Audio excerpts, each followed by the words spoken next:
লববিডি চ্যানেলে সবাইকে স্বাগতম। আজকে আপনাদেরকে জানাবো এমভি সম্রাট 2 লঞ্চটি কত টাকায় তৈরি হয়েছে। তো সেটা জানতে হলে আপনাদেরকে সম্পূর্ণ ভিডিওটি দেখতে হবে। তো লঞ্চটি ঢাকা ভাসানচর রুটে নিয়মিতভাবে 2 থেকে 3 দিন পর পর চলাচল করে। যেহেতু রোটেশন সিস্টেমে লঞ্চটিগুলো চলাচল করে 2 থেকে 3 দিন পর পর, তাই আপনারা লঞ্চটি যোগাযোগ করার নাম্বার দেওয়া থাকবে, সেই নাম্বারে যোগাযোগ করে আপনারা অবশ্যই নিশ্চিত হয়ে নেবেন যে আসলে ঢাকা থেকে কয়দিন পর ছেড়ে যায় এবং ভাসানচর থেকে কয়দিন পর ছেড়ে আসে। আর তাছাড়া লঞ্চটির সকল শ্রেণীর টিকিট আপনারা অবশ্যই নাম্বারে যোগাযোগ করে নিশ্চিত হয়ে নেবেন। তো চলুন এবার লঞ্চটির ভিতরে যাই। ভিতরে গিয়ে দেখি যে আসলে লঞ্চটির নাম, মালিকের নাম কি।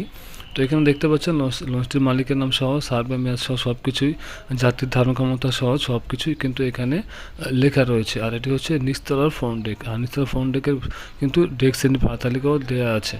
আর এখানে কিন্তু জীবন রক্ষাকারী সরঞ্জামের একটি লিস্ট দেওয়া লেখা রয়েছে, সেটিও কিন্তু আপনারা দেখে নিতে পারেন। আর তার পাশে হচ্ছে সকল শ্রেণীর ভাড়া তালিকা কিন্তু এখানে দেওয়া রয়েছে। তাছাড়া লঞ্চটির যোগাযোগ করার নাম্বার দেওয়া থাকবে, সেই নাম্বারে যোগাযোগ করে আপনারা টিকিটটি নিশ্চিত হয়ে নেবেন। আর এটি হচ্ছে নিচতলা ফ্রন্ট ডেক, আর এটি হচ্ছে যোগাযোগ করার নাম্বার। এই নাম্বারে যোগাযোগ করে আপনারা আপনার টিকিট এবং কেবিনটি নিশ্চিত হয়ে নেবেন। আর অবশ্যই লঞ্চ থেকে নামার সময় টিকিটটি সঙ্গে রাখবেন। এটি হচ্ছে নিচতলা ফ্রন্ট ডেক।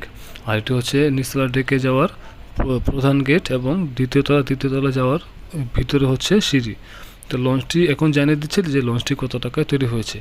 তো এই লঞ্চটি তৈরি করতে খরচ হয়েছে প্রায় 9 কোটি টাকার মতন। তো যেহেতু লঞ্চটি 9 কোটি টাকায় তৈরি করতে খরচ হয়েছে, তাছাড়া লঞ্চটি যেহেতু যদি একটানা 1 থেকে 1.5 বছর সার্ভিস দেয় নিয়মিতভাবে, তখন হয়তো বা লঞ্চটির অনেক সময় সংস্কারের কাজ করা হয়, সেক্ষেত্রে লঞ্চটির খরচ কিন্তু অনেক সময় বেড়ে যায়। তো এই ছিল সম্রাট 2 লঞ্চের ভিডিও। তো ভিডিওটি দেখার জন্য আপনাদেরকে অসংখ্য ধন্যবাদ।